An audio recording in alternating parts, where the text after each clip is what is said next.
Okay, getting ready once again for the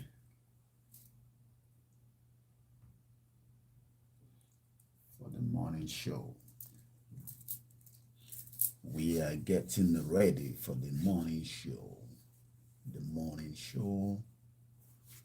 The morning show. The morning show.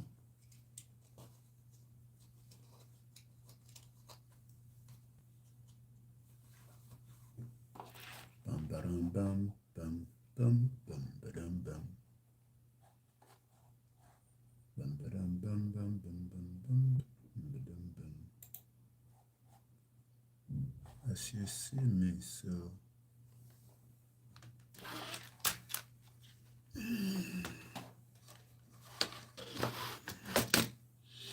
bum bum bum bum bum bum bum bum bum bum.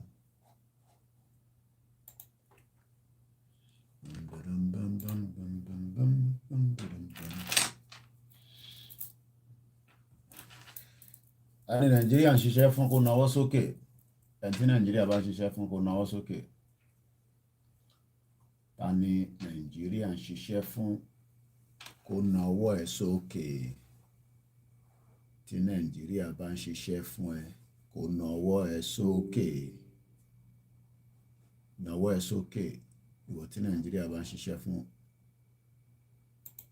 nawọ́ ẹ̀ sókè o.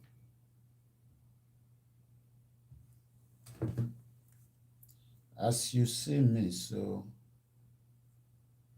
Edumare bless me, yo.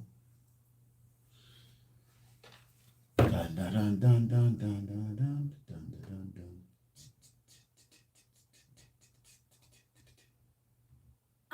Then you will lead. Bum bum bum bum bum bum bum bum bum. Nigeria, the crime country. Everybody come parọ́ fúnra wọn níbẹ̀. Ṣọ́ọ̀ṣì sọ pé come and pray. Mọ́ṣáláṣí ní come and pray. Everybody say make una go pray, pray, pray, pray, pray. Good morning, those of you that have joined us. As I'm getting ready for my morning program with Starr Radio UK. This is Starr Radio UK. Let's talk about the headline coming out of the shito country again this morning. Calling.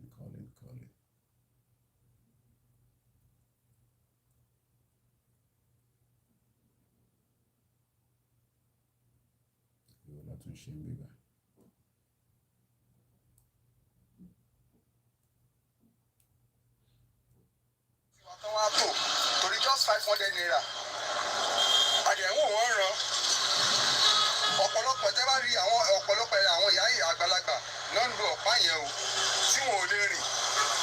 Fẹ́ pé ọ̀pá náà fi ń rìn. Ẹ kí n zoom ẹ̀ dáadáa kẹ́ ẹ lè rí.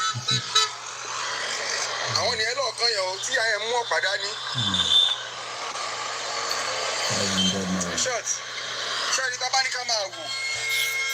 Àwọn kókó sẹ́lẹ̀ṣọ̀ kò ní sẹ́lẹ̀ṣọ̀ 2023. Àdéhùn àṣe nǹkan kan ọjọ́ ń lọ. Ọjọ́ wo ló ń lọ? Bó ṣe ń ṣe yín lọ. Kálukú yín lọ múra sílẹ̀.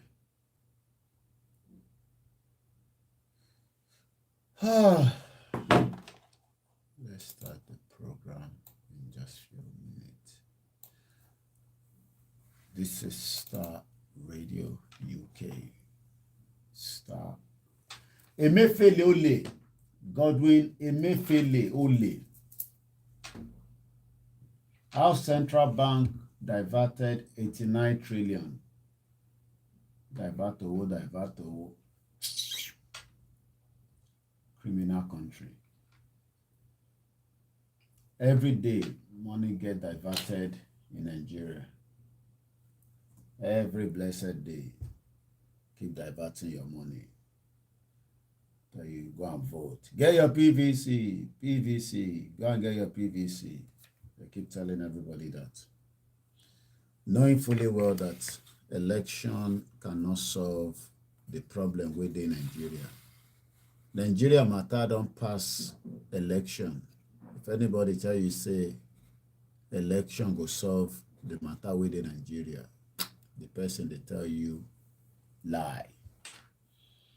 Anybody tell you so, let them say a lie. Election no fit fix the problem. Kano resident benefit from Tinubu healthcare services. Hey, hallelujah. Hey. Uni-learning student, 2 undergraduate sentenced to death for raping somebody.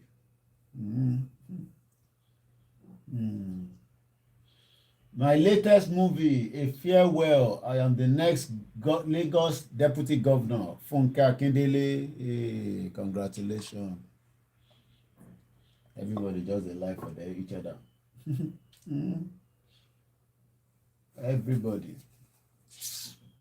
And the gullible ones say it will work. Everybody is lying to each other. Nigeria is going to work. Nigeria will work. Oh, hey, Biafra. Nigeria is not working. Don't let anybody fool you. UK is going to open door for more Nigerian teachers. These are some of the headlines I'm going to cover in the next 4 minutes with the studio. Don't let anybody fool you. UK. Nigeria unity is only a British intention. So UK is up. The notice from February 1st, 2023, teachers who qualify in the following 9 countries will also be able to apply to QTR. Nígbà tó bá kó gbogbo teacher tiwa wá sí UK. Ẹ rí pé problem tiwa. Ẹ rí pé àtiwọ problem. Ẹ̀yin èèyàn wa. Àtiwọ problem. Àtiwà ní problem. UK, but you need the doctor, only the teacher. So more people will have to come to UK. Look at our struggle. Hey, teacher. Nigeria has been listed among African countries whose citizens can now apply for qualified teacher status through the Teaching Regulation Agency in UK last February. Hey, UK, sha. Ghana náà wà ńbẹ̀, Hong Kong, India, Jamaica, Singapore, South Africa, Ukraine àti Zimbabwe. UK alágbárí lọ̀gá múgun kò rọ́wọ́ mú. Àfọwọ́ múgun jàrósọ̀ òun ọ̀rọ̀ UK. Mo sọ fún yín pé mo ì tí rí ìlú tó lè bí tiwọn ní tó bá sọ pé ìlú tó ní agbárí. Gbogbo tó ń lọ monitor, especially Nigeria, wọ́n mọ̀ pé inú ń bí ọ̀pọ̀lọpọ̀ ọmọ Yorùbá àtàwọn ọmọ Ìgbò. So ṣẹlòmíì sí tó bá gbọ́ pé UK ní wọ́n fún wa ní pé ká wá di teacher. Ẹ mọ̀ pé lómi ní sí bó ṣe máa wá agency yẹn nísìn. Ghana president tell Buhari leaders to stop begging for aid. Ghana no man sọ̀rọ̀ kẹ́. Ghana tó fẹ́ yáwó lọ́wọ́ IMF tí mo sì sọ lánàá. Ghana president tells Buhari and other African leaders stop begging for aid. Bẹ́gí. Gbogbo wọn wà l'Amẹ́ríkà báyìí nísìn. Interesting time in our lifetime. Mo ti start mix ẹ̀ la. Let me quickly start our mixella so that come on audience whatever the mixella come on. Can you imagine? Ghana ó ń sọ fún Nigeria pé káyé begging for aid every time and beg support us, give us money, this, that, those. Every time we are begging country. We are begging country. And everybody want japa. Àwọn tó wà nílé tó ń support the politician tá bá rí opportunity wọ́n máa japa ní lẹ́sẹ̀kẹsẹ̀. Ẹ ṣé jàre Prince Barak Mubarak, amen to your prayer. Everybody tó bá rí opportunity wọ́n máa japa ni. Gbogbo àwọn tó ń support politician tó bá rí opportunity kan pẹ́rẹ́ kó sọ pé visa kan open báyìí ọ máa sá lọ ni táwọn náà bá dá abroad ní sí wọn máa ṣépè fún àwọn politician yẹn. Àwọn politician yìí tó mọ bó ṣe ń lọ ìbẹ́yìn lẹ̀ mọ bó ṣe ń lọ politician yìí mọ bó ṣe ń lọ náà ìbẹ́yìn lẹ̀ mọ bó ṣe ń lọ. ọ̀rọ̀ ẹja fún wa ní full screen máa join studio nísìn. Mo kí gbogbo wa lẹ́ẹ̀kan sí o pé ẹ káàárọ̀. Ghanaian President Nana Akufo-Addo has called on President Muhammadu Buhari and other African leaders to stop begging for aid.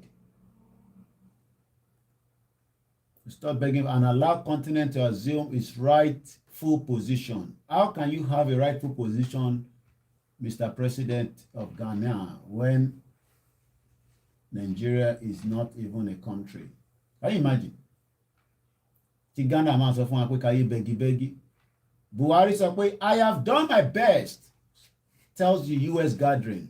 Ó náà ti ṣe best ẹ̀ ló ti ṣe yẹn. Wá ṣe best àtúgbé Tinubu síbẹ̀. Àbí nǹkan tá ìfẹ́ kọ́ nìyẹn. Ẹ̀yin tẹ́ ní ká lọ jẹ́ kí Tinubu wọlé. Èmi ló kàn. We are big in size and population, facing many challenges, but in many areas we are trying. In 7.5 years, I have done my best. Buhari ló ń sọ yẹn o. Buhari ló ń sọ yẹn pé òun ti try best òun. Ẹni tó bá dẹ̀ tẹ́ lọ́rùn kẹ́ get out. Nǹkan ń bẹ ní Nàìjíríà ọlọ́run. Buhari. Ó yẹ ẹja show full screen. Àwọn àgbélé wálẹ̀. Ẹja ń gbé ní full screen wa. Láti orí studio. Mo kí gbogbo èèyàn wa. Ẹ bá mi ká lọ láàárọ̀ yìí. Ká tún lọ jẹ̀gbádùn Star Radio díẹ̀. Àbí bẹ́ẹ̀ kọ́? Buhari náà ti try best òun gbogbo ẹ̀yin tẹ́ ń pariwo pé òun ṣe kankan. Ó náà I have tried my best. Jẹ́ ń fẹ́lẹ̀ sínú charging nígbà tí mo sí Nàìjíríà. I have tried my best o. President Muhammadu Buhari ló sọ yẹn kò ń ṣe mí o. Ó ní I have tried my best, so stop complaining. Ẹ fi mí sílẹ̀ lọ́rùn. Buhari ló ń sọ yẹn, can you imagine? Ẹ jẹ́ join studio. I have tried my best.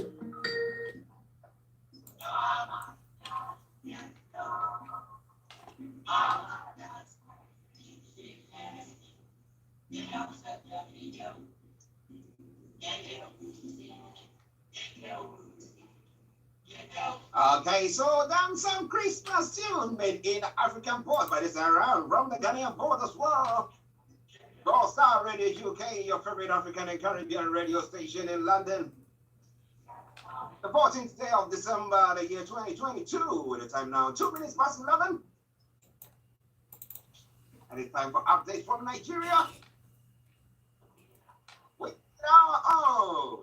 That's good. Mr. Olayomi Koiki, who has joined in from our North London studios. And let me take this opportunity to say, Yomi, massive good morning to you. Very good morning to you, Mr. Archie. Good morning, Frank. Good morning to our presenters and all the sound engineer. Good morning to our listeners. And due to time, let me come back straight away to you in the studio. Yes, so how are you doing, sir? Well, apart from the cold weather that we're trying to manage, I'm doing very well. And it's good to be back on the Wednesday edition discussing more news from Nigeria, and especially as all the African leaders all down in America getting ready as they kickstart yesterday for the U.S. summit between the American government and all our African leaders. And it seems Ghanaian president is already throwing the first punch. We're going to be discussing that later on. Yes, listeners, Mr. Olayomi Koiki in our North London studios. I'm actually here in the South studio. So we are bringing you updates from Nigeria with the edition, and therefore that is a very fast and quick one. Very quick pace, but we wanted to still continue to join in. Now, this morning there's been this story developing in the English channel here, and we know that most of our people, because of the way our leaders have led our country and actually have actually, ruin the country, our children, our siblings, our families keep on running from the countries to seek greener pastures. We have Buhari who is saying that, you know what, I've done my best in that past of what, almost 8 years now. He said he's done his best. We are big in size and population, facing many challenges, but in many areas, we are trying. In 7.5 years, I have done my best. Whether his best is good enough or not, I'm not sure of the number of people or the category of people who have been caught up in this issue that is going on. But when you hear such issue that is going on, people crossing the channel at this time, look at the weather. I mean, let's imagine the weather. When they're crossing that channel and everything, how do you see our leaders at all, and what is going on at all? Well, our leaders have been, when you look at it from the, when we came back to democracy, and I was actually reviewing that, during my early morning program this morning. So, I mean, the Buhari government is running out of time to fix some of the problems that he also faced after the 16 years of the PDP. The PDP spent as many more years than this current government, and you would have expected some changes, in the country, at least, to a minimal level. But what we have seen is it is almost the same failure that the PDP left that the APC is actually leaving as well. And, as the time clock is, is getting closer, more questions are now being asked. Last week, if you remember, we actually reviewed on Niger Voices, the whole term of this government. And, I went back to some of the interview Buhari gave, as somebody that the expectation was there. I remember, the diaspora here in UK welcomed him, even though some were very, very skeptical because of some of his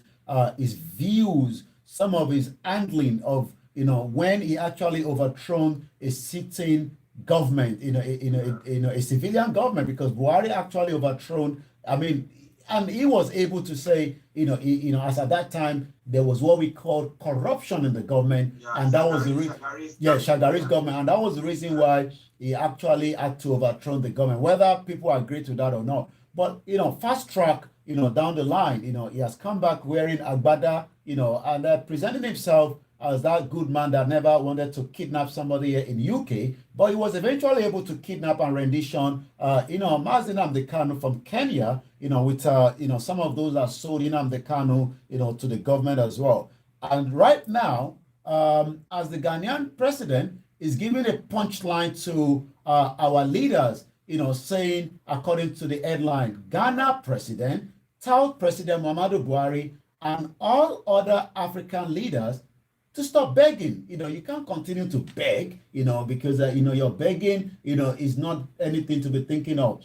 Ghanaian President Nana Akufo-Addo has called on President Muhammadu Buhari and other African leaders to stop begging for foreign aid. The question you've asked is, why is our leader not done so much so that we can have a better country? The question, according to Chief Tola Adeniyi some few years ago, Nigeria itself is fallacy. So Nigeria itself is fallacy. Now, what do you think about all that? Michael Oboku, good morning to you. Thank you very much for watching us. But, interestingly, now the call by the Ghanaian president that African leaders should, go begging in Calabash in hand saying, okay, Lalasmila, give me something. Now, we say that, but our actions is different. You get it? Nigeria is struggling. Now, instead of the government to cut down on its own, what they are paying the senators, what they are paying some people, and I just saw one story that it made me angry about the CBN. It just made, I'm asking myself, what are these people actually thinking? But then they will come and tell the ordinary person that you have to squeeze, you have to try hard, and that stuff like that. So why would our people try to cross the channel to say they want a better life for themselves? So you get it. Yeah, you're quite right. I mean, 3 have died, 43 have been actually rescued, and I believe, there will be more coming from the Home Office. I've been following that news, in terms of, those that are trying to run away from their countries, either Albania, either Africa, but also it seems that the UK government, I would say that we're trying our best to see if we can bring in the best out of Africa. So, by next year, if you are a teacher, you are likely, to qualify to be here in UK, according to one of the news headlines that we have as well. So also we've seen, our doctors, about 500 of them have left Lagos State. Some of them end up here in UK or other countries. But the UK continue to say we are opening our doors, and their doors now will be opening more to Nigerian teachers. So that means we're also going to be losing more teachers. That will be Japa. Nigeria has been listed among African countries whose citizens can now apply for qualified teacher status through the Teaching Regulation Agency in the United Kingdom from February next year. Other foreign countries which the offer extended to include Ghana, Hong Kong, India, Jamaica, Singapore, South Africa, Ukraine, and Zimbabwe. So maybe that will lessen those that are trying to go through the channel where it's so difficult, because when you go through those routes, it could be very, very extreme, and you could be exploited as well. And so many people have lost their life, trying to do so. Well, interesting. Listen to Starr already. The 10 minutes past the top of the hour at the time. Oluwa Kayode says, good morning, Mr. Koiki. I know that very soon the game will be over in our Yoruba land. God bless Yoruba nation. Prince Oji says, good morning. They are rulers, talking about the leaders of our country, African leaders. They are rulers, not leaders, because they don't have the attitude of a visionary, true leader. I agree with him 100%. You will see the Ghanaian president traveling from one state or one region to the other, and the convoy that they are using, as if we are like sultans living somewhere in what do you call it, Qatar or Saudi Arabia, where they've got lots of money that they don't know what to use it for. But if you stand there and say, "Oh, I'm advising you, we don't have to go borrowing," and we behave that way, the opulence, then I think that we are far away from being leaders. But as Prince is saying, that they are rulers. It is Starr Radio UK. Let's move on to some other stories making the round. Let's talk about the CBN governor, the Central Bank of Nigeria governor, Emefiele, who is supposed to have diverted 89 trillion naira. For what? Is it his money? How did he divert it? Yeah. Well, there's a lot of things going on in Nigeria that could battle your thinking, but the secretary of the dissolved presidential committee on the reconciliation and recovery of stamp duties revenue, Kazu Kudaji, have said that he wants to speak to the president before he was able to leave, Castina to US, but he wasn't given the opportunity. He has now also narrated how 89 trillion naira from stamp duties was misappropriated and diverted by the current governor of the Central Bank of Nigeria, Godwin Emefiele, who is on our screen to your left-hand side, and the president. But Garba Shehu, the presidential spokesman, on Saturday debunked Kazuru 89 trillion missing fund, adding that it was ludicrous that a member of the parliament would claim to be secretary of an executive committee.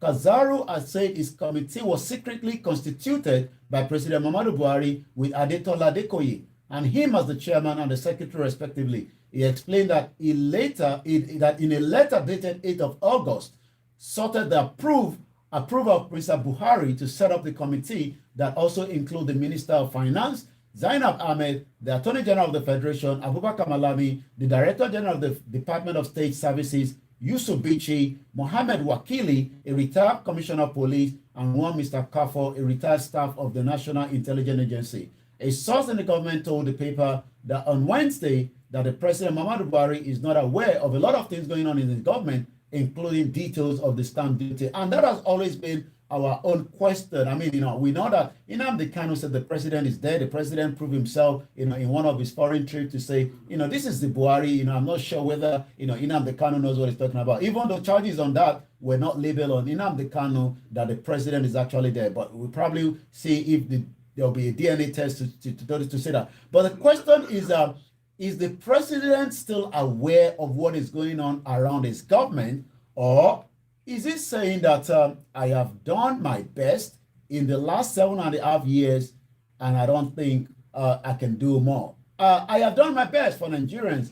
Buhari tells some of the U.S. gathering, we are big in size, in population, about 206 million, even though China say we've been able to take out about almost more than what you are claiming to have as a country out of what is called poverty. About 300 million people have been removed out of poverty according to China. But it seems that Buhari disagrees, says we are so big in size, in population, we are facing many challenges.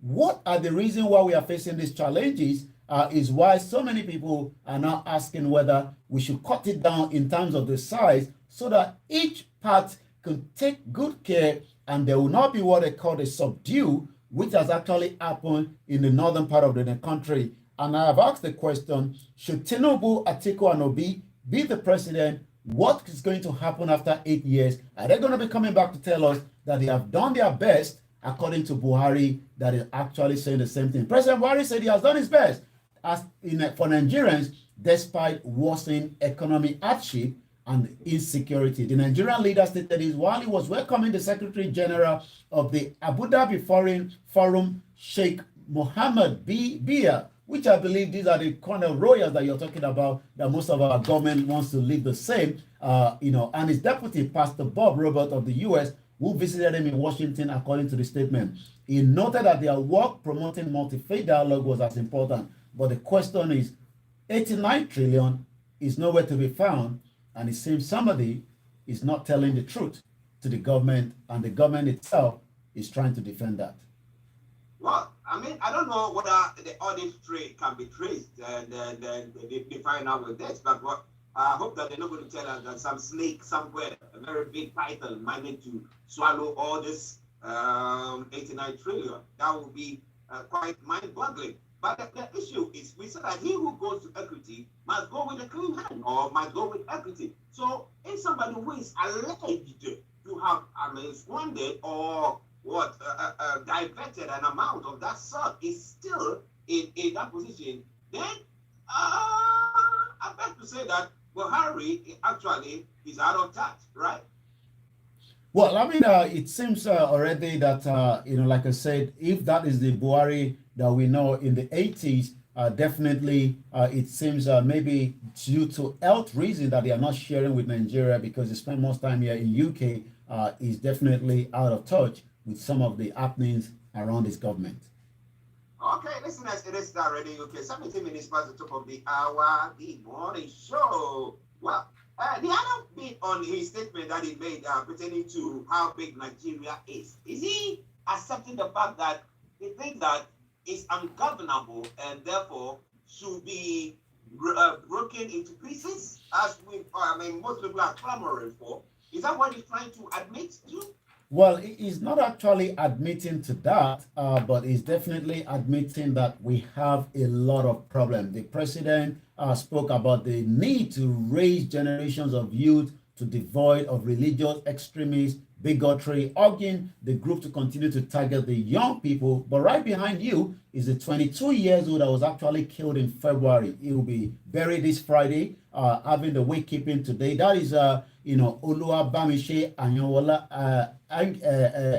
that was killed in Lagos State. This is a youth that you will expect that the system needs to be, protecting such. She's a female passenger that boarded a transport system in Lagos State, but eventually did not reach our destination. Buhari also could have done a little bit more, to have safeguarded, this individual or the Lagos State. So the question around, if Buhari agrees that the country should break apart, I don't think he agrees to that, but he's definitely agreeing that he has done his best. Our problem is just too many, because we are big in size. And if we are facing many challenges, could it be, that some of those challenges you talked about equity? I was talking about justice. It seems that we have same mind, because I was looking at what is the full meaning of justice, equity, and fairness.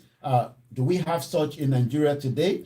And the question is that when we have, enough sitting senator from the northern part of the country, due to the fact that the first ever census was rigged by the British government in 1959 that gave them the upper edge. Maybe we could have a balance, and that means that, when we talk about the insecurity, somebody like Bamishe would have been protected by state police and so many other issues as well. But today, according to the former president Goodluck Jonathan, Nigerian unity is only a British intention. But Buhari still believes that we can have a one Nigeria, just as his party continue the campaign across the country. Tinubu was in the northern part of Nigeria yesterday in Kaduna, where he was well welcome, and he was also saying that he will be dealing with all the terrorists, in the country, should he become the next president of the Federal Republic of Nigeria. We say this: talk is cheap. Talk is cheap. We can say that we had Buhari promising heaven and what, and then what are we seeing? He's now saying that, well, I've done enough. It's too big for me. Well, but we will come to other issues. But I'm looking at regional governance.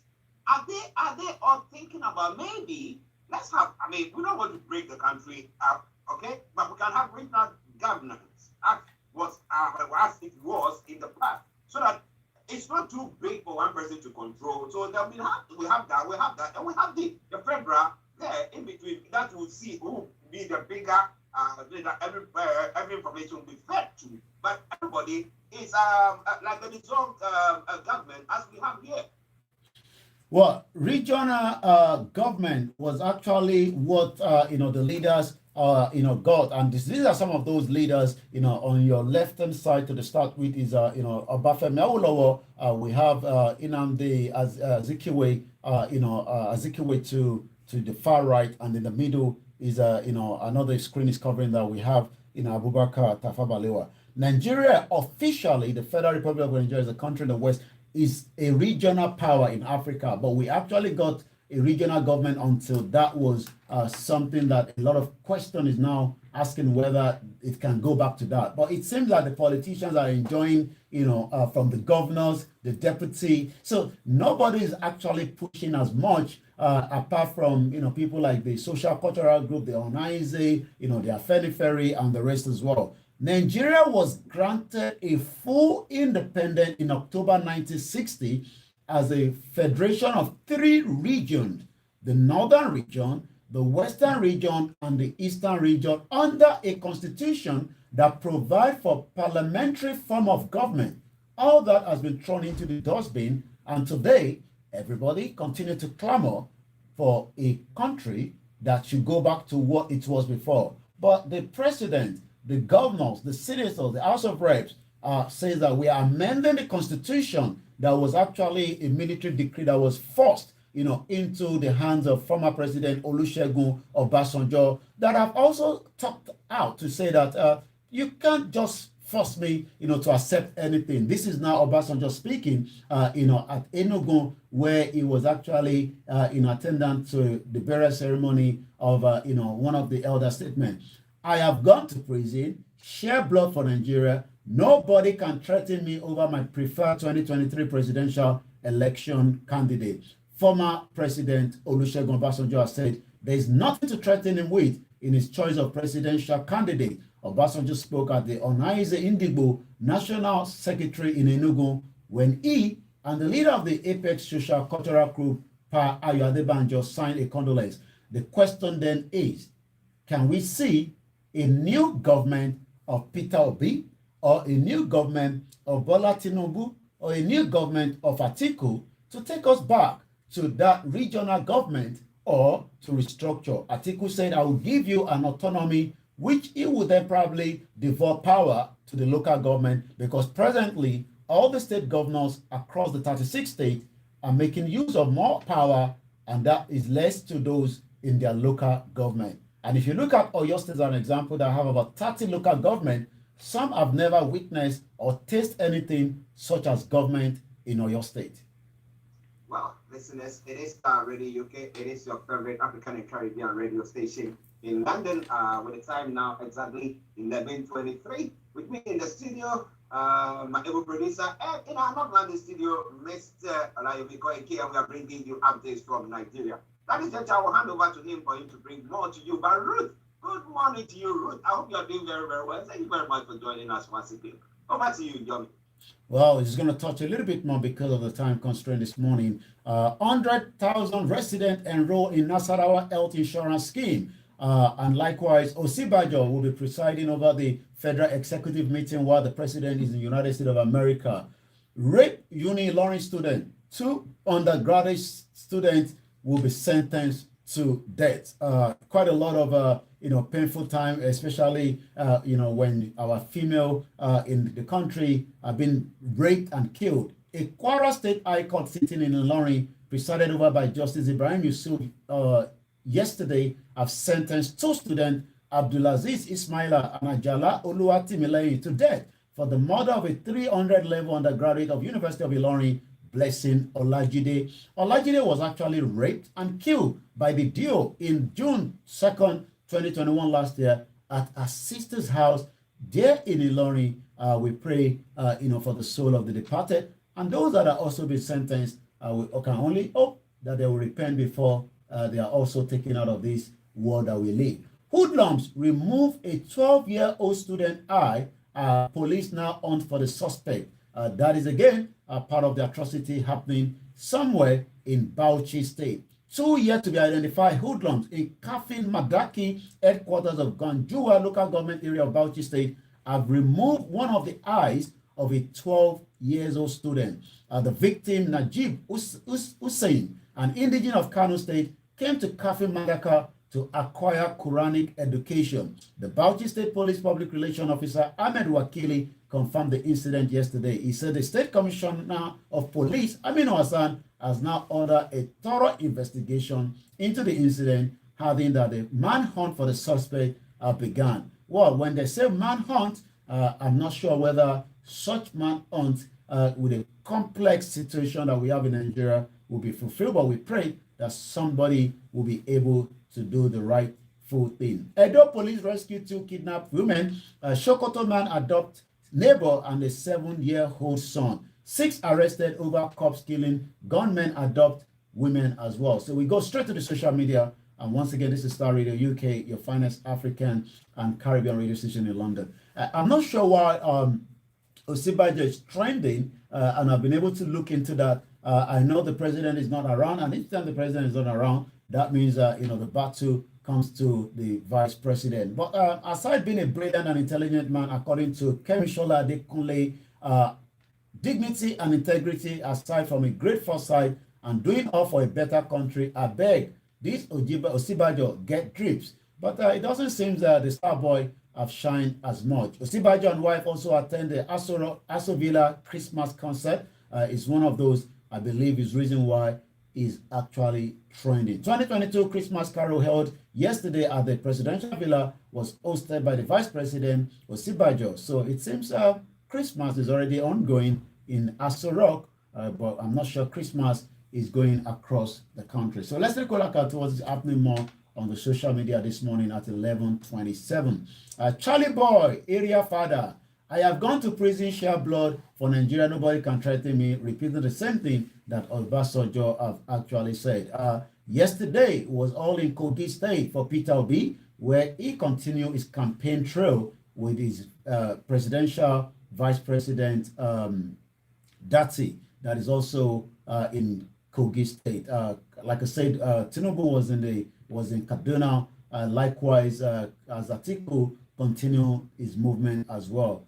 So let's see more. Again, Simon Ekpa, the Nigerian internet fraudsters hiding under the obedient Peter Obi, can report from now till after February, when we will not allow Nigeria election in Biafra land, and getting ready for the final battle for freedom. You can cry from today until you grow old. We must force into freedom. So it seems more people continue to report Simon Ekpa, but he says that is not going to stop the Biafra from their own exit. Kingsley Moghalu was one time a presidential aspirant himself, but it seems now that he's just probably sitting behind the fence and continue to bring some of the tweet out. The last one, the reason why most African countries like Nigeria have a lot of strategic natural resources but remain impoverished are mainly bad governance, which originate in bad politics, include corruptions and sectionalism, weak and dependent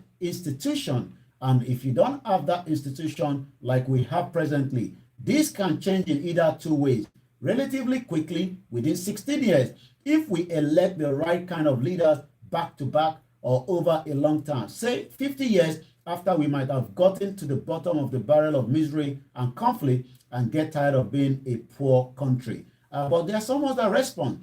Prosper Kalaba say, now we can agree that oil isn't a cause. Leadership and other factors are the main problem. 1129, let's take a few more from that comment section. Kingsley Magalu respond back and say, it has been a cause for Nigeria. We did better as a country when oil was not a major factor in the economy. Somebody was actually saying that we thought the first oil was found in 1956. I'm not sure how true that is. Again, another comment says, secondly, poverty of value. Every functional society must be guided by a very well-defined value system. What is the value system upon which Nigeria functions? This is another crucial question that must be answered before any progress is made. But Chief Tola Adeni told us that Nigeria is a fallacy. Jonathan said Nigeria unity is only a British intention. And Chief Tola Adeni also told us that the North has already been subdued. And that is why a lot of people that believe in the right to self-determination keep saying that we cannot sit back behind the fence and allow those that are removing our identity from us. We might become a conquered territory if care is not taken, because it now look back when I was reviewing the last night that there's been so many people coming into Nigeria for a very long time from Togo, from Ghana, but immigration was not a concern until now.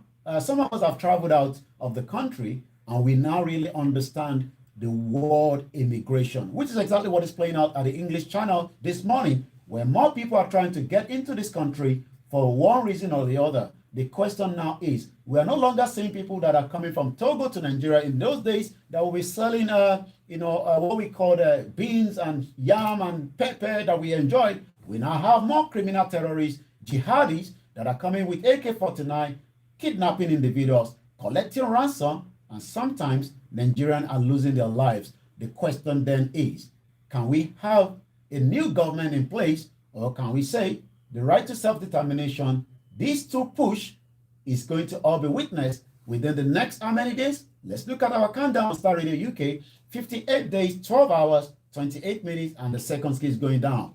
What will be the fate of Nigerians coming 2023? All that, we'll continue to discuss that on Starr Radio UK. Wow, let's always look that we want to bring your way back because of time.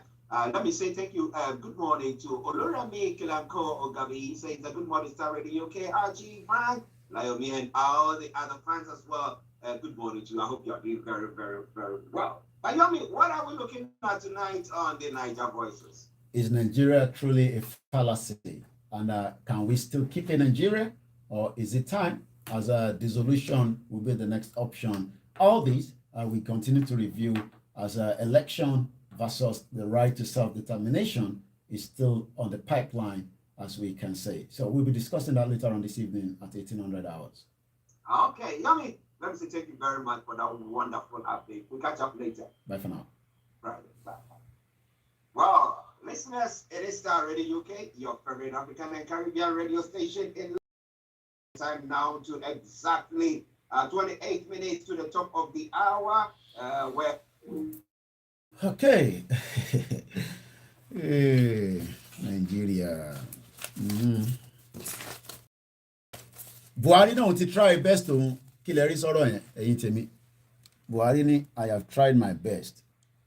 So kí lè ń stress òun fún? Why are you stressing me? Has Buhari tried his best is the question. What do you think? You know, my people. Our people. What do you think about what Buhari have said?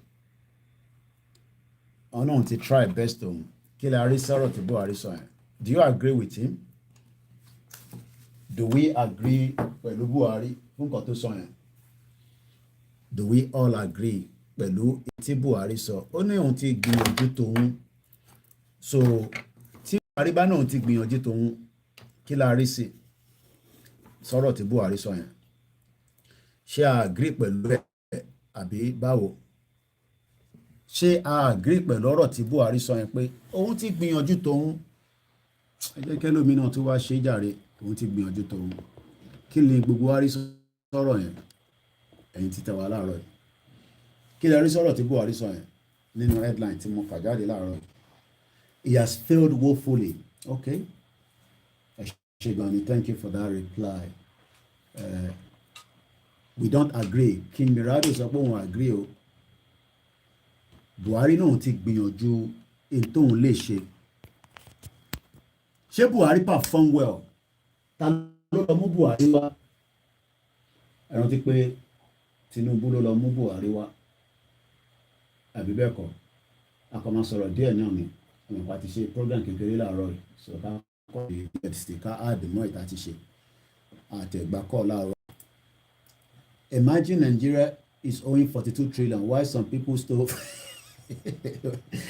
imagine Nigeria is owing okay, ó dà ń pé ìyàwó fi bá wa dá sí. Grandma, ẹ káàárọ̀ Koiki. ṣé fi dá sọ̀rọ̀ yẹn ni Buhari náà ti gbìyànjú tòun. Ẹ kúṣẹ́ nǹkan tí èmi kàn fẹ́ sọ tó yẹ kí Buhari sọ ni pé gbogbo politicians wọ́n ti gbìyànjú, kò sí nínú wọn tó lè tú Nàìjíríà ṣe kó dẹ̀ jẹ́ kó ní kálukú máa lọ. Jonathan gbìyànjú tiẹ̀. Okay. So àwọn náà dẹ̀ gbìyànjú tiwọn, gbogbo àwọn tó ti kọjá náà ti gbìyànjú tiwọn. So Nàìjíríà ò lè work. Ó ti gbogbo wọn ti gbìyànjú kó dẹ̀ jẹ́ kó ní kálukú máa lọ láyé. Nǹkan tó yẹ kán ṣe nìyẹn tó ń bá jó lórí kòkòrò àti àwọn tó fẹ́ bá iye àwọn ẹlòmíì jẹ́. Okay. Okay. So ọ̀dà. Ó ti gbìyànjú gbogbo APC ti gbìyànjú, PDP ti gbìyànjú, gbogbo wọn ti gbìyànjú. Okay. Wọn ò dẹ̀ lè rí àtúnṣe sí ọ̀rọ̀ Nàìjíríà. Okay. Bẹ́ẹ̀ ni ṣe rí sí nìyẹn o. Ọ̀dà. Ẹ jẹ́ ká tún gbọ́ tẹlòmíì. Ẹ ṣé gan ni grandma wa. A máa rí yín bá torí àwọn àgbàlagbà bá sọ̀rọ̀ ìyẹn gbọ́dọ̀ dánù. Kílẹ̀ yìí náà rí sí ẹ pè sí studio number ẹ tó bá mọ̀ ní ẹ tó bá mọ̀ studio number ẹ má dààmú number tó bá wà lọ́wọ́ yín. Studio number yẹn náà ló parí pẹ̀lú 5917. Ẹ gbé yẹ̀wò ẹ check ẹ̀. Kílẹ̀ yìí rí sí Buhari ní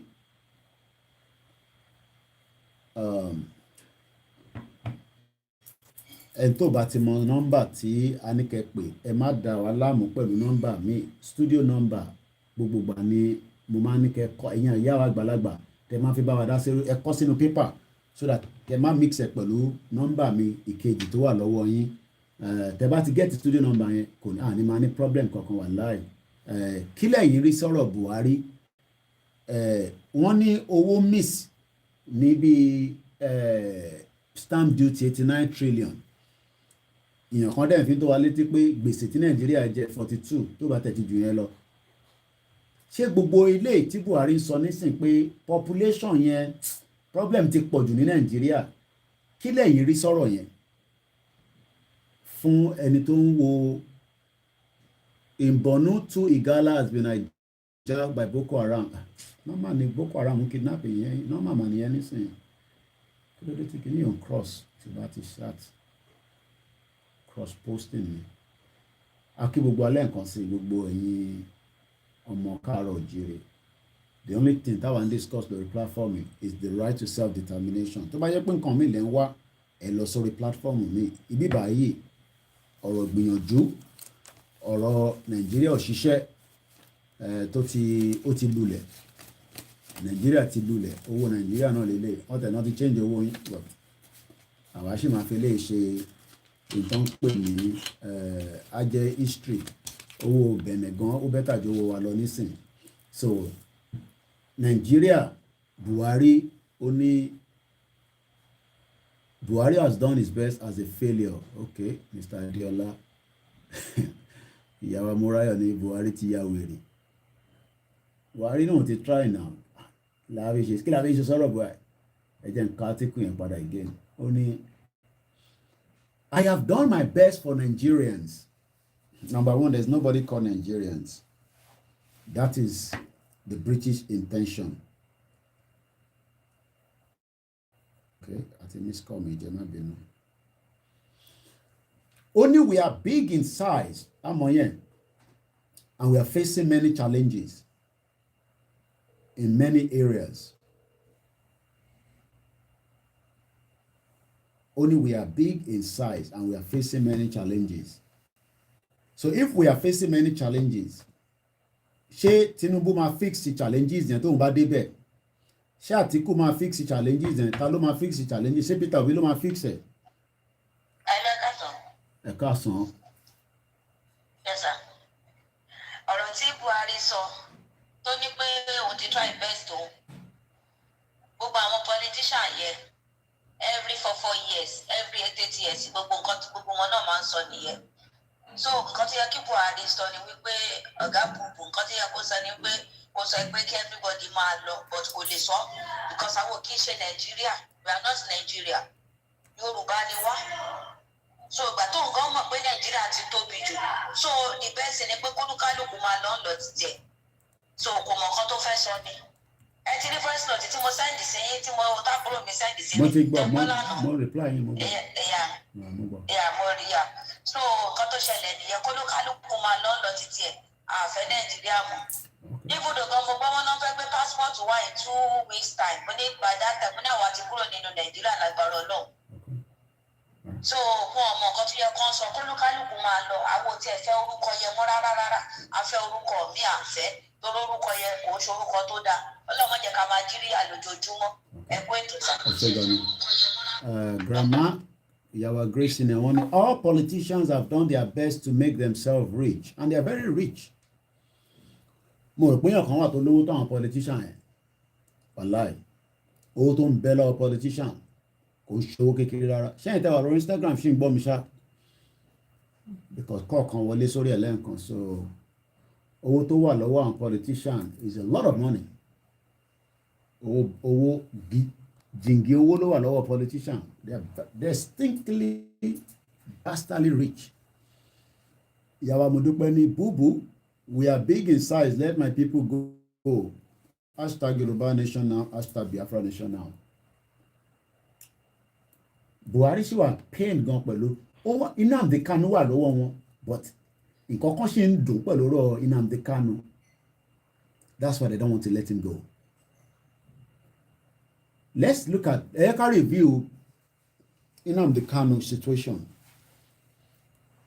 In a normal country tó bá tẹ̀ ẹ́ pé náà nínú kan nítorí gbọ́ fẹ́ǹsì tí ọ̀dẹ̀ tí ní kò lọ nísìnyí tó ní kò ní lọ tọ́dẹ̀ ń fi síbẹ̀ ẹ jẹ́ ká kọ́ review ẹ̀ kí ló lè ṣẹlẹ̀ bó ṣe ń hold Nnamdi Kanu yẹn as we are going into 2023.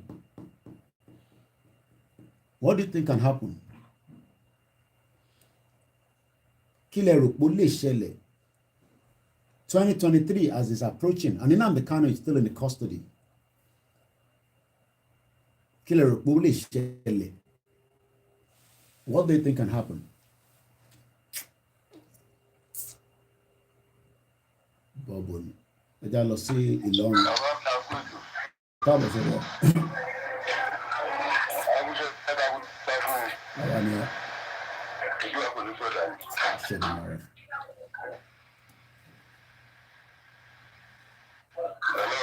Ẹ máa sọ̀rọ̀ lọ à ń gbọ́ yín. Ẹ máa sọ̀rọ̀ lọ à ń gbọ́ yín.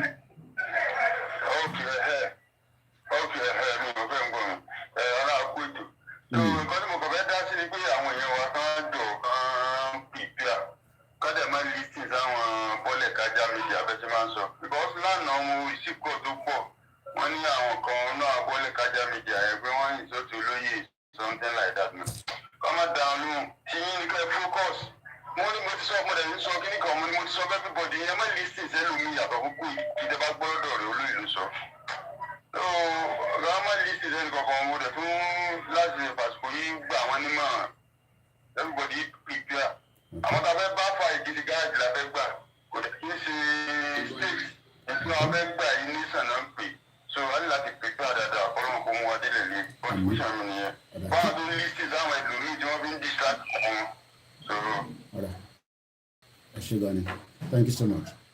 Àwọn kan fún wa ní ọ̀rọ̀ ìgbìyànjú, anybody tó bá wọn ní kọ́ máa sọ. Buhari ní òun ti gbìyànjú, òun là ń sọ̀rọ̀ lé lórí after 7.5 years. Ẹ ká sọ sá. Ẹ kú iṣẹ́ náà, Ọlọ́run fún wa lẹ́rọ. Àmín. Ọlọ́run mú wa délẹ̀ dèrè òtó ìyẹn mọ ẹni tó ṣe àwa Yorùbá báyìí o. Okay. Ẹni tó ṣe wá kò ní tọ́jọ́, kò dẹ̀ ní tóṣù, kò ní tọ́dún fún. Àmín. Because in fact tí ọba ní pé kò tí ì sú òun níbi tí agbébadé yìí, èèyàn ń tọ́ ẹ ní. Okay. Èmi ò rí a single 1% of person ní ayé yìí o, nínú ayé tó kó wa sí nínú ilẹ̀ Yorùbá yìí o, tó máa sọ pé òun sì wà òkè. Mo sẹ́ẹ̀dì fídíò kan sí ní wọ́n ṣe ń jáde láti ilẹ̀ Yorùbá ni mo ti sẹ́ẹ̀dì ẹ̀. Tẹ́ bá rí inú ọgbọ́n tó kó àwọn ọmọ wa sí lọ́nà ṣe àwọn àwò báyìí. Ìyá kan ló wá dúró ló wá ní ẹ ṣe bá àwọn ọmọ sínú kinní báyìí. Wọ́n dẹ̀ gbé spíkà sílẹ̀, wọ́n ṣe àwọn ọmọ kéékèèké o. Wọ́n ṣe party for the year ní school. Wọ́n kó àwọn ọmọ sínú pickup, wọ́n kó wọn sórí ara wọn. Láti di oníokun ṣe pé gbogbo yà ó, it's not even far to my house. Here in Mowe in Ogun State. Ogun State. Ṣé wọ́n kó wọn jáde lọ nàbí báwo? Wọ́n kó wọn jáde lọ ní. Òkè wa overload wọn sórí inú mọ́tò yẹn pickup yẹn. Accident kan bá ṣẹlẹ̀, accident pẹ́kẹ́ nísìn èmi lọ nìyẹn. Bẹ́ẹ̀ ni ìgbà tó síjọba náà ni ẹ̀ parọ́ tíjọba bá wà ní. Ìjọba jáde lẹ́sẹ̀sì gbígbà ẹ̀sìn opposite ọ́fíìsì DIO ni o. Àwọn yẹn ní rí wọn. Mo kọ́ ìmájì àwọn ọmọ yẹn tó bá lọ jábọ́ ńkọ́. Ẹ tẹ̀rí máa bọ̀ tó ṣèbí ọmọ Múdàṣírù tọ́nú kú ní ìjọ Saturday tó ń gun báísíkù Ìkòyí nìyẹn o, tán ní drunk driver ló pa ẹ̀ka àbọ̀ ìyá wa mọ́ rárá, wọ́n ní drunk driver ló pa. Wọ́n kọ́ àwọn ọmọ wa, wọ́n kó wọn sínú àwọn ogun ọjọ́ ọ̀la, àwọn ìlú kan. Ẹ mọ̀ pé Buhari ti ní àpọ̀ táwọn ọmọ kéékèèké bíi 6-7 bá kú àtúbí mi náà, so I don't care. So aglet country mi ìrírí òkúbalẹ̀ tó bá yọ. Ẹni bá kàn ló mọ̀ ní òun lọ́rọ̀ Nàìjíríà. Ẹ̀tọ́ ìtì kan a ṣe máa sọ pé leadership problem ní equity wà, fairness wà, justice wà.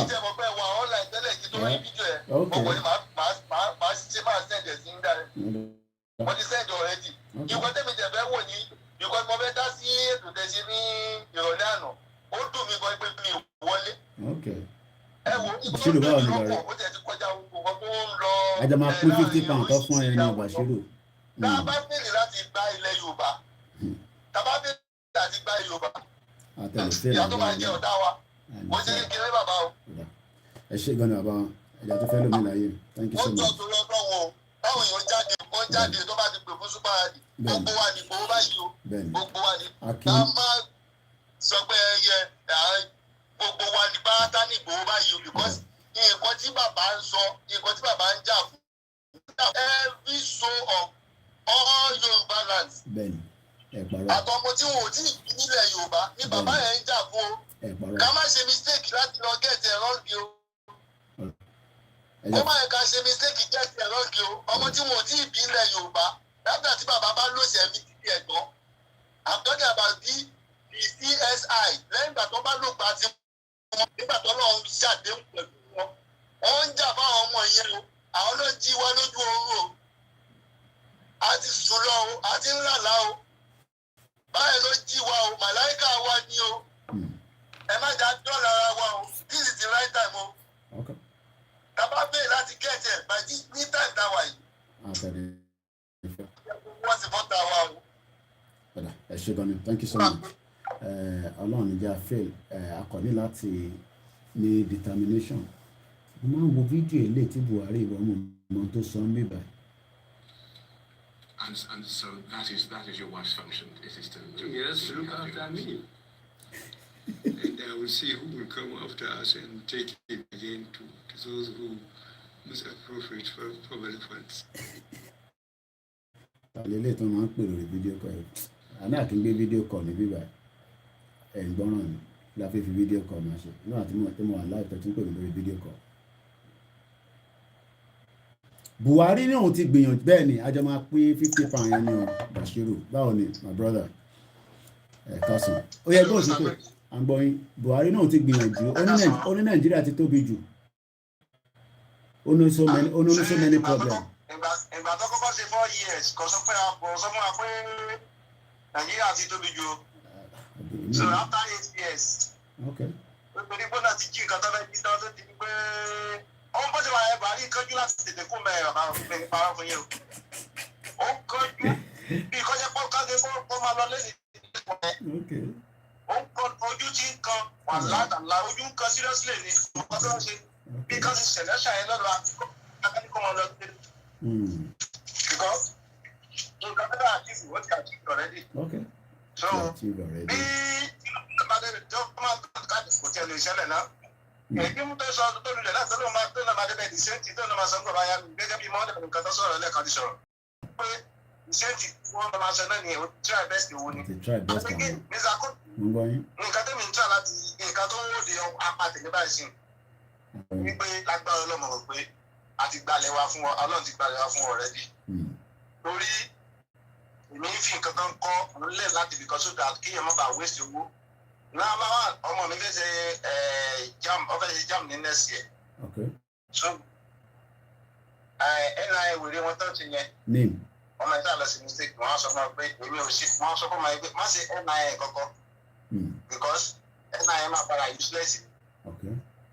and again mo ń ṣọ́ra kí láti sanwó wa gbogbo ẹ̀ máa padà rí ẹ̀ máa padà organize everything padà later bàbá wasting of money ni because ó dá wa lójú pé ilẹ̀ tiwa ti dúró rẹ̀ jù. ẹ tẹ̀ ní sùn gbogbo àwọn tó ti ṣe tẹ́lẹ̀ ló fi ṣe. gbogbo àwọn tó ti lọ sí school ní Nàìjíríà kí ló ti fi ṣe. ṣé wàá mọ̀ pé gbogbo ohun tẹ̀ ń kà yẹn tẹ bá débi báyìí nísìnyí ìbò máa ní kẹ́ kọ́kọ́ lọ ṣe English test. àṣìṣe fún yẹn kódà tó bẹ́ẹ̀ ni mo sọ fún yín tó bẹ́ẹ̀ ni mo sọ fún yín. mi gbé lélẹ̀ ẹ imagine pé kí òyìnbó ṣe máa sọ fún yàn pé certificate ẹ̀ kò tó káwọn tó lè accept wà kọ́kọ́ lọ ṣe English o gbọ́dọ̀ ṣe English nílùú yìí kò sẹ́ni tó fẹ́ gba kò sẹ́ o ní British passport tó bá ṣe English exam o gbọ́dọ̀ ní English exam àtọ̀ sáwọn arúgbó nìkan ló rà ń kó lọ́wọ́ meet so kí àwọn imagine pé àwa tá a jẹ́ Commonwealth English òun ṣe language wa àwọn lọ́fọ̀ọ̀sẹ̀ lé wa lórí so ìbéèrè tí gbogbo ara tí a ṣe ń doubt ni pé ok gbogbo àwọn ọmọ yín tó kàwé kí n bọ́dọ̀ fi ṣe mo sọ fún pé POS lẹ́ ń ṣe sẹ́ẹ̀ mo sọ lánàá POS because àwọn nǹkan tó easy láti sáré ṣe nìyẹn wá ti ọ̀kadà ìkẹ́ kò dẹ̀ ń ṣe pé on loan ni o ọ̀kadà 600,000 èèyàn wá ń ṣiṣẹ́ 10,000 naira a day a san kátàṣe pé ó sáré bí ó rí àwọn tó dé láti diaspora kan tó gbé àbí kankan bí ó pa 20k èlò ló ń dá padà sí ọ̀kadà ilé ọ̀sọ̀ọ̀sẹ̀ so it's like pé a kàn merry go round nínú Nàìjíríà because àwọn èèyàn wá síbẹ̀ tó ń sọ pé ọmọ ìṣẹ́ dọ́là láti 2015 kò ríṣẹ́ so àwọn tó ń kàwé lọ nísìn ibo lọ ti iṣẹ́ ìrọ́ fẹ́ ṣe. àmì yes ó dáa pé ká kàwé lóòótọ́ but ibi tí a dé ní Nàìjíríà nísìn tí gbogbo nǹkan tó ń mì gbìgbìgbì báyìí nísìn ẹni bá ń tan rẹ̀ nìkan ló kù. mo ń béèrè kan nísìn ọkọ̀ ìtì dáhùn pé Nnamdi Kanu wà nínú prison nísìn kí lẹ rò pé ó máa ṣẹlẹ̀ ní 2023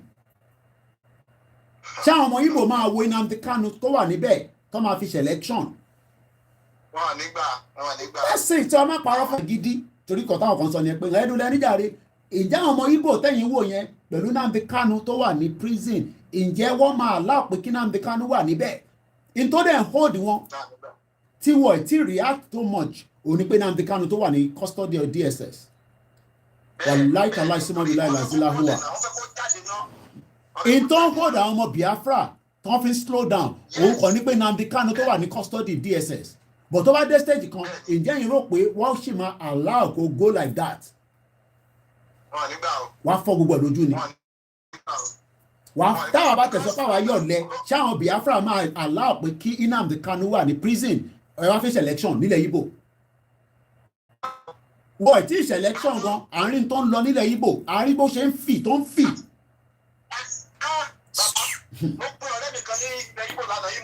eré lẹ́rù pé nǹkan tó ń bọ̀ eré lẹ́rù pé àwọn yẹn rò oh my God àwọn yẹn rò pé torí pé wọ́n ṣe rí news ò gbé gbogbo tó ń lọ nílẹ̀ Igbo ni o àwọn kan dẹ̀ fẹ́ kí news gbé wọ́n jọ ń gbasi fúnra wọn gidi gbasi tí bá ní gbasi.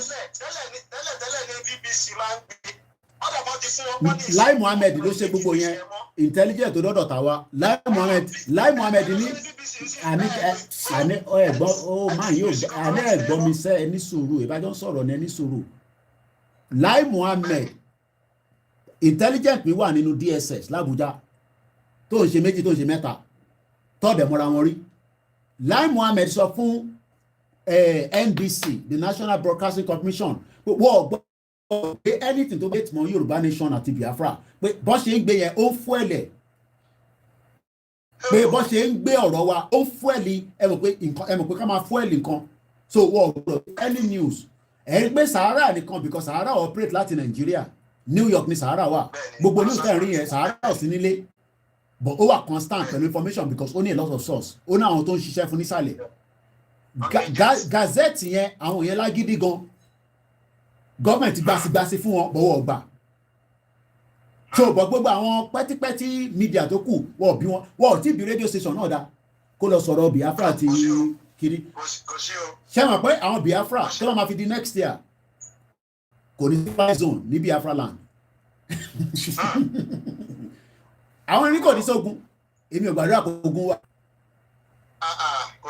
èmi ò gbàdúrà kó ogun wà bọ́ àwọn tó ní kò ní sógun yẹn mo tí mo bá yẹ fẹ́ escape ẹ̀ ní next year Biafra ní kò ní no fly zone ó máa wáyé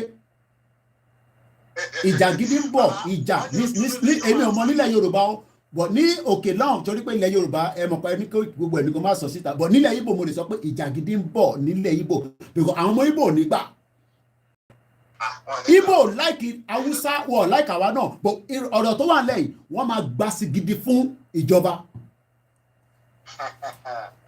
ẹ mọ̀ bó ṣe wà àwọn Ìgbò wọ́n wà pain gan pé Nnamdi Kanu wà nínú custody wọn ó dùn wọ́n pé báwo lọ ṣe ṣe báwo lọ ṣe mú ìyẹn lásán fún wọn ní ọ̀sán lójoojúmọ́.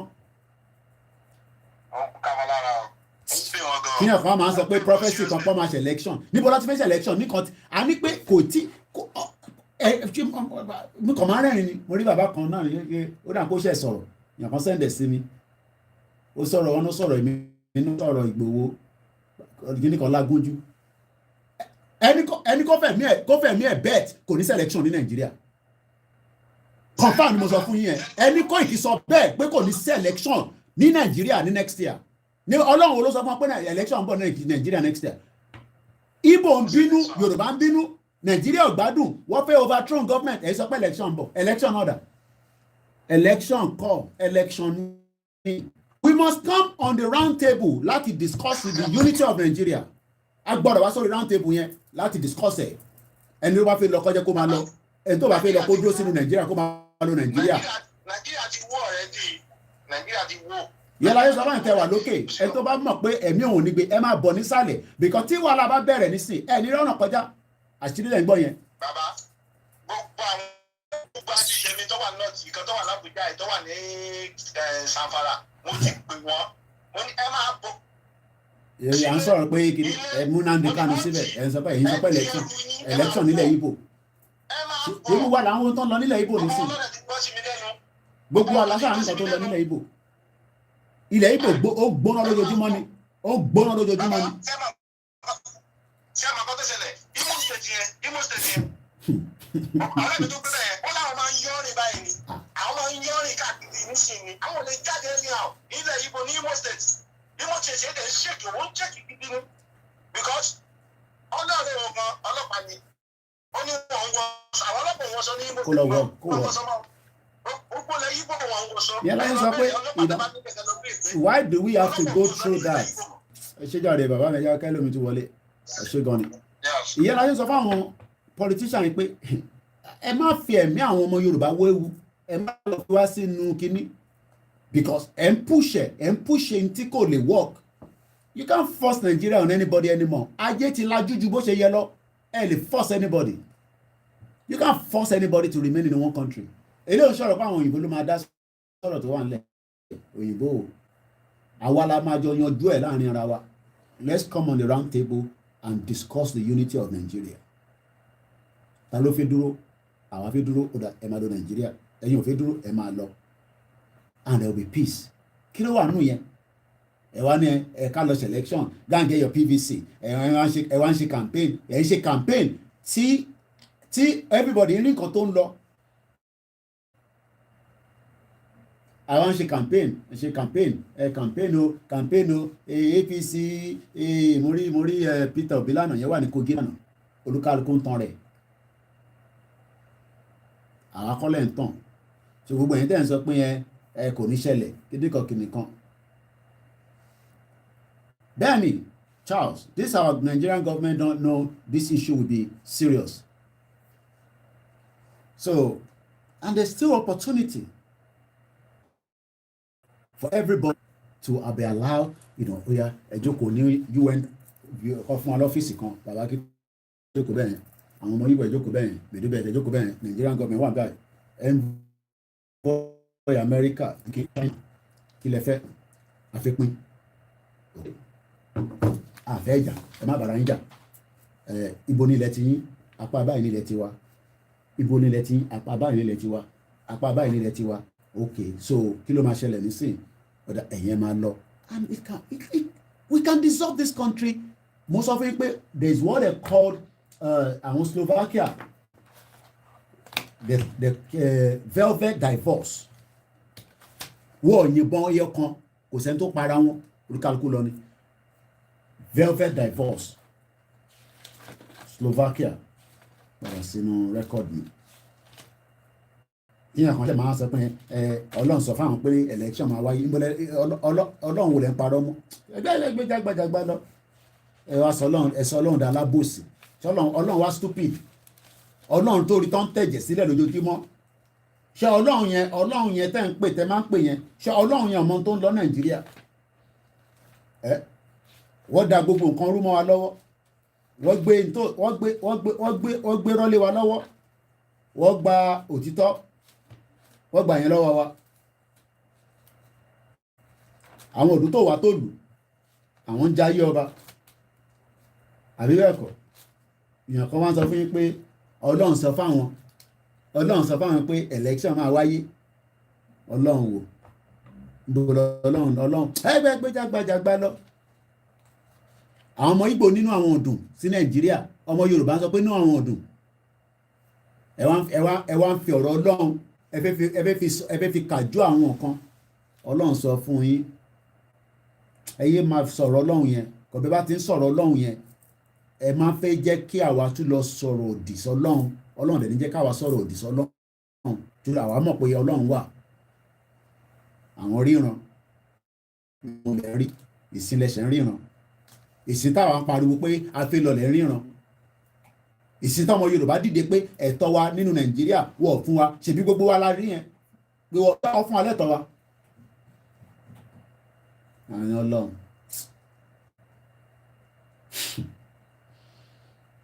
máa kọ́ àwọn bàbá yẹn báyìí, bàbá yẹn ló lóhùn tíwẹ̀ láti gbé ìjọ́ mélòó kan àbí ẹ kọ́ jágbá lọ pé kó bó ṣe ń ṣe yín lọ́jà rí. Àwọn olè fi máa fọ́ Ọlọ́run máa yan kàjọ, ẹ fi máa fọ́ Ọlọ́run kàjọ àwa, ìgbèlè fi máa fọ́ Ọlọ́run kàjọ wa. Wà ní wàhálà ń bọ̀ sẹ́, wàhálà tí everybody ń rí.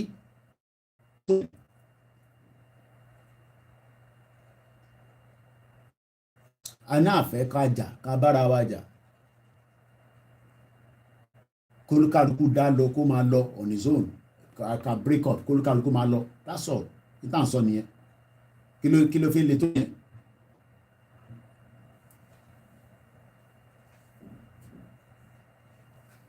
Ìlú yẹ àwọn ṣàkámà ń jẹ ló pọ̀ jù nù àdàwọn lóhùn. In location 419 pure water 50 naira. ṣé pure water lẹ́ẹ̀ka tẹ̀ máa mú pipe borne water mo ń wo Rufai Oseni ó sọ̀rọ̀ nípa just pipe borne water tó ṣe ní 19 kìíní kan mo rí lórí Twitter láàárọ̀ yìí it was actually ìyẹn bọ̀bọ̀ tí àwọn Tinubu campaign ní kọ́ dismiss kọ́ mú kúrò ẹ parí ètò jàre tún padà bọ̀ lálẹ́ ẹ kí wọn kàn kájọ wa fẹ́ kọ́ lọ wo ìdí bàbá yẹn sọ Rufai Oseni tó wà pé 19 something ló ní wọ́n ṣe the first ọwọ́ sóòtù ẹ̀wọ̀ lélẹ̀ náà nísìn òṣì ọmọlẹ̀ ti báyé jẹ́ gbogbo wọn ṣé ọmọlẹ̀ 19 mo fẹ́ kàn tó kọ ó kàn máa ń kọ àwọn oríṣiríṣi history Senate asks Finance Ministry to provide document on the missing 113 million JAMB salary so baba ẹ̀yin tẹ́ fẹ́ sanwó JAMB wọ́n kàn kówó yẹn jẹ 89 million orí Twitter Oseni lélẹ́yìí 89 trillion stamp duty again presidency dismissed fraud allegation so ta ló ń parọ́. The Lagos Port Complex, also referred to as Premier Port Apapa, is the earliest and the largest port in Nigeria. It is situated in Apapa, Lagos State.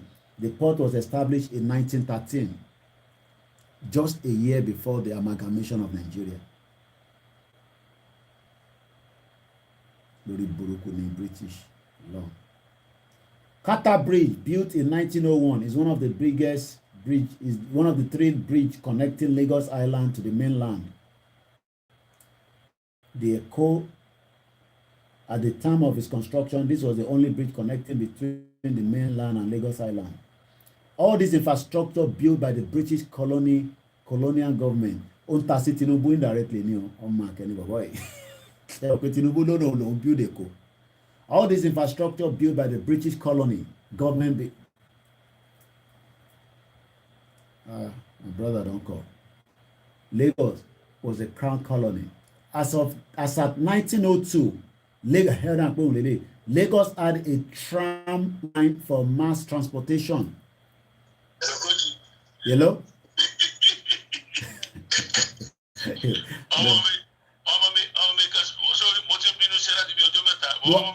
Ẹni sọ sábà kó mo wà lórí program.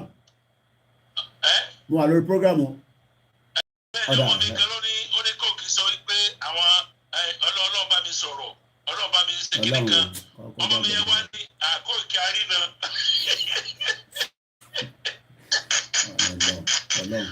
Àwọn ni àwọn bá sọ̀rọ̀ àwọn ọlọ́run sọ fáwọn Yorùbá wọ́n ti pa irọ́ ti pọ̀ jù.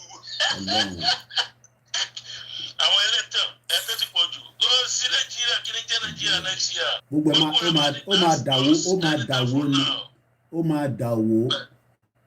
Gbogbo ọkàn ṣe ọgbà lọ́tàn ẹ̀yẹ́ tẹ̀ irọ́ ní irọ́ náà pa ọgbà gbẹ́sìgbòs. Ó kù díẹ̀ ní ọ̀la. Wọ́n ṣe nǹkan wọ́n jọ ká kó jẹ́ ọmọ jàmàlà ọmọ jẹ́wédú. Ó kù díẹ̀ ní ẹ ṣe gan ni. Ọkọ̀ wọn para wọn dànù. Ẹni kò sí wàhálà ẹ ṣe gan ni. Thank you. All this history, the tram was an important tram ẹni mi náà máa fi ń wọ̀nyí tí bá jáde nígbà míì ó wà káàkiri tram. The tram was an important public transit system connecting travellers and the merchandise from Ibadan to Abeokuta by the rail terminal at Ido, mainland Lagos to Port of Lagos. The system ran from 1902 to 1933. The British colony government built the tram line.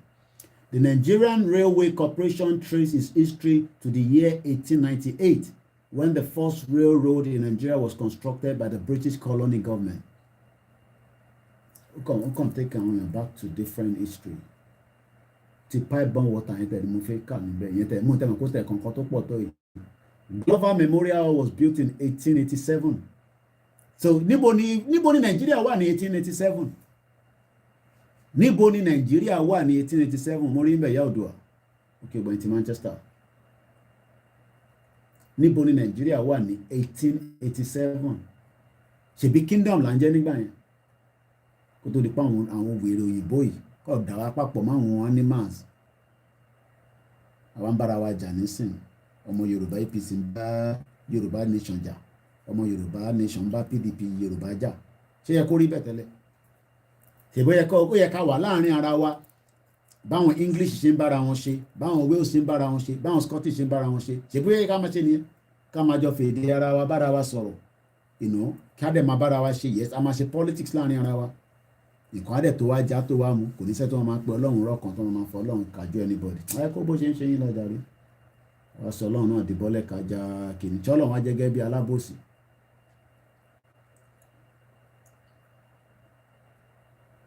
Lagos State Transport Corporation, also known as LSTC, was a state-owned public transport service that operated from 1958 till 90s. At its peak, which was during the years preceding the Nigerian Second Republic, LSTC provided extensive bus coverage within the city. Now, wọ́n gbé gbogbo transportation wọ́n gbé lé àwọn agbèrò lọ́wọ́.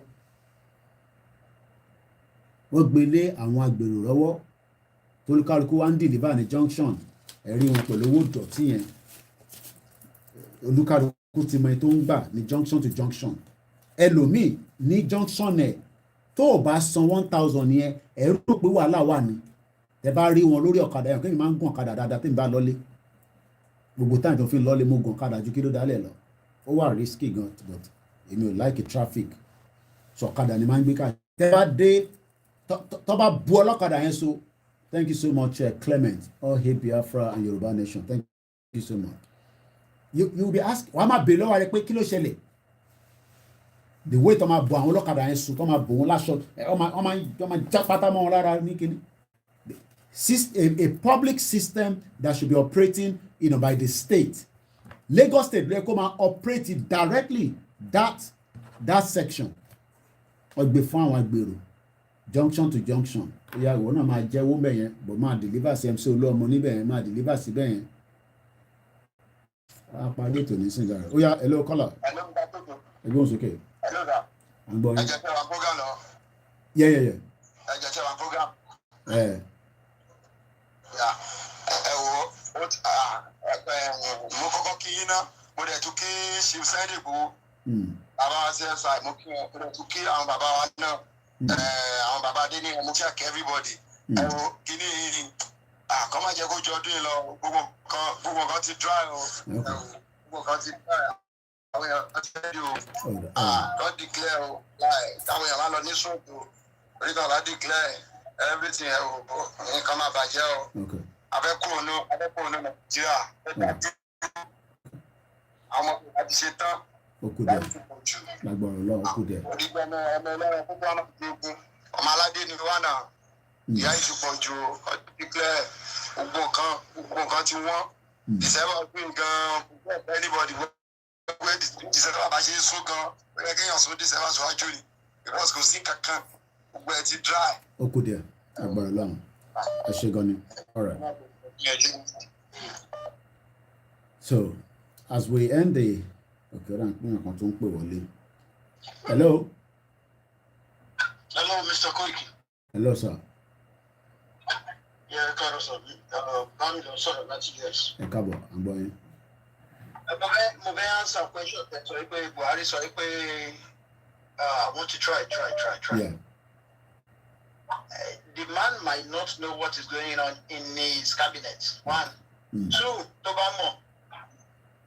What you try lóòótọ́ this thing is too big indirectly ló fi sọ fún àwọn tó wà lọ́dà yìí pé let these people go ìtumọ̀ kan tó sọ nìyẹn to my own words o indirectly ló sọ pé òun ti try kò sí nǹkan táwọn bẹ ṣe mọ́ that means tí Tinubu bá wá there is nothing he wants to do tí Tinubu bá débẹ̀ kò sí nǹkan tó bẹ ṣe àwọn try bẹ̀ ló ń dà lóru báyìí so Tinubu tó tún wá jẹ́ Yorùbá kẹ́mẹ́ kó máa worst jù ìgbà tí òun wà bẹ́ẹ̀ lọ nìyẹn dẹ. So òun try láti sọ fún àwọn èèyàn yìí pé let them go. Kò lè work. Ẹ máa bí tó lọ sà. That's my own idea. Ẹ ṣe gan bàbá wa. And that is the headline láàárọ̀ ẹ̀ Buhari sọ pé the population is big, ó ti tóbi jù,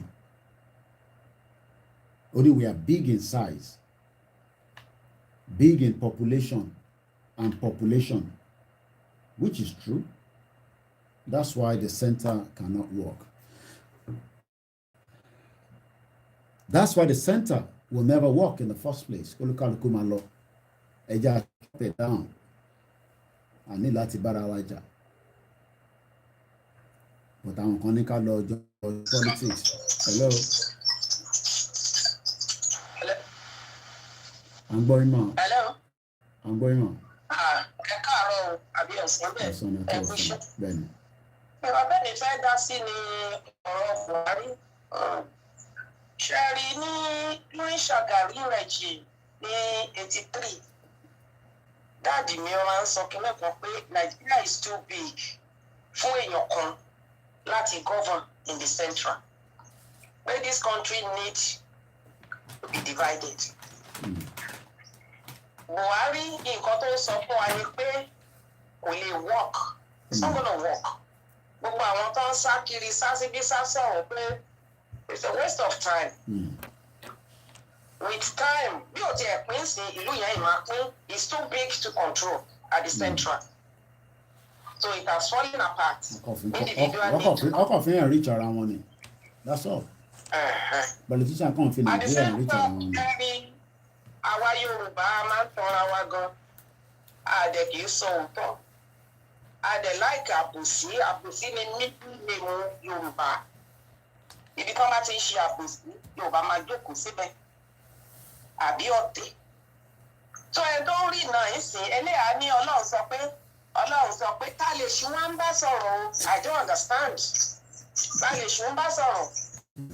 Ọ̀rọ̀ máa lo orúkọ Ọlọ́run láti máa fi kàjọ àwọn èèyàn. Sọlọ ọtẹ.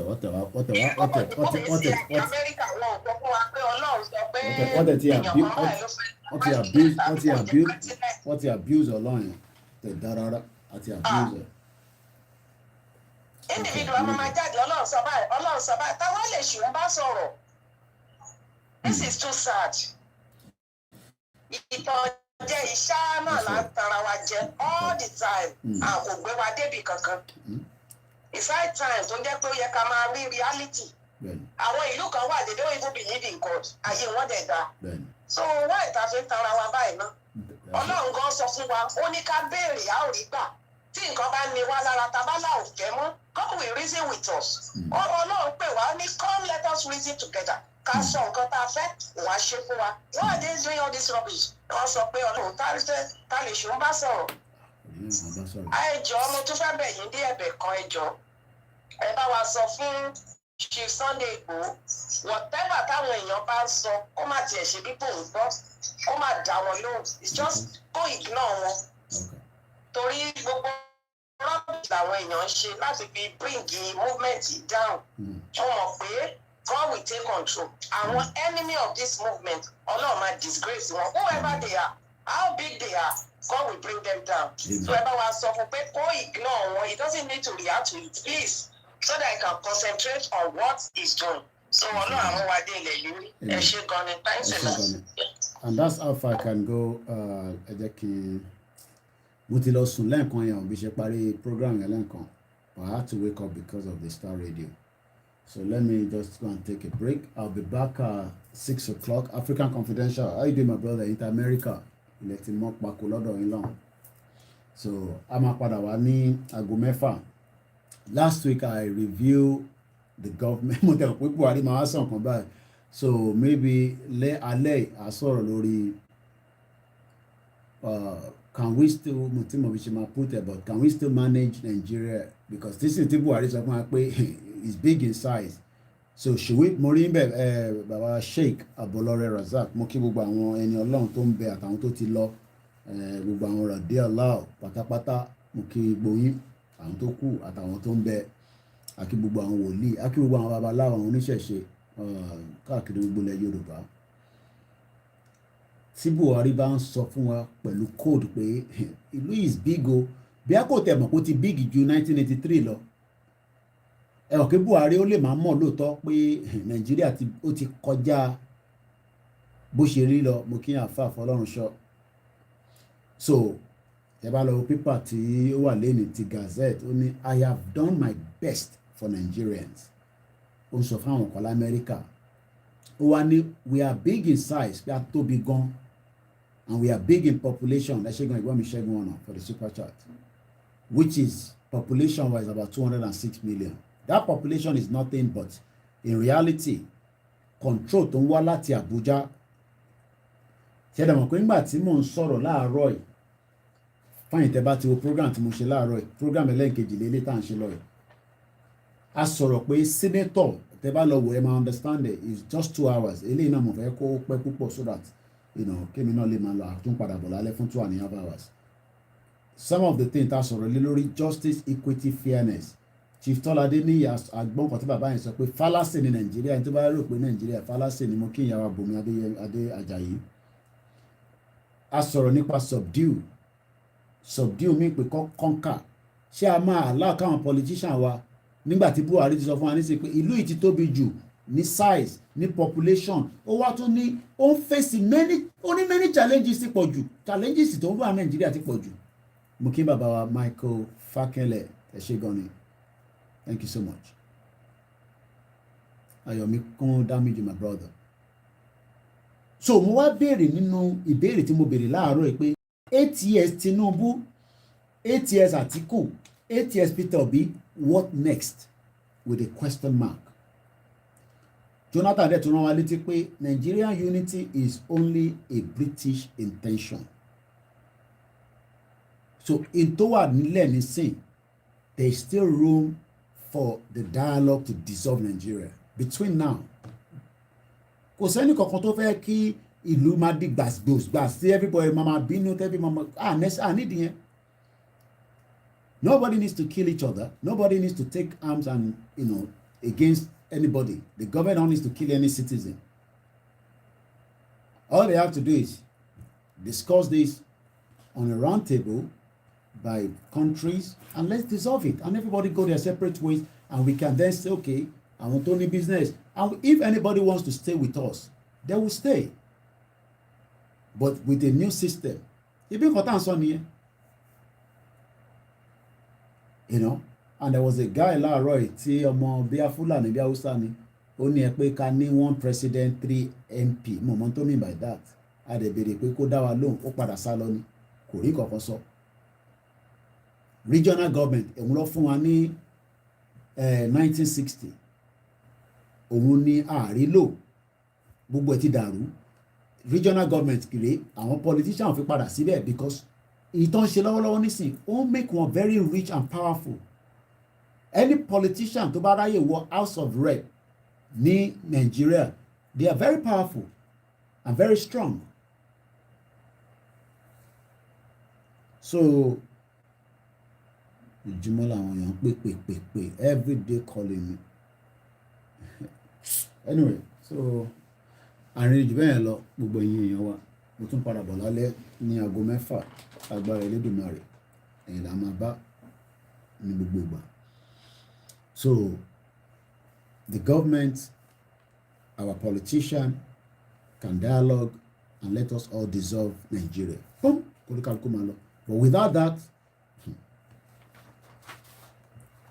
gbèsè abẹ́kùn.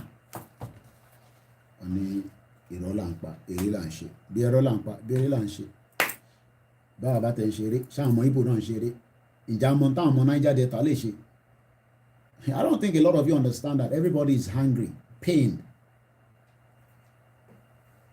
Kólúkálùkù lọ múra dáadáa. Ẹ ṣé gan ni ẹ̀yin wa. Bye for now.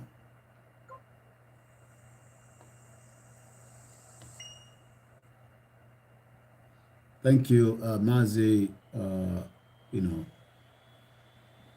Mazi Oko Biafra TV. Bye for now. Yeah, woto ni. Woto they come.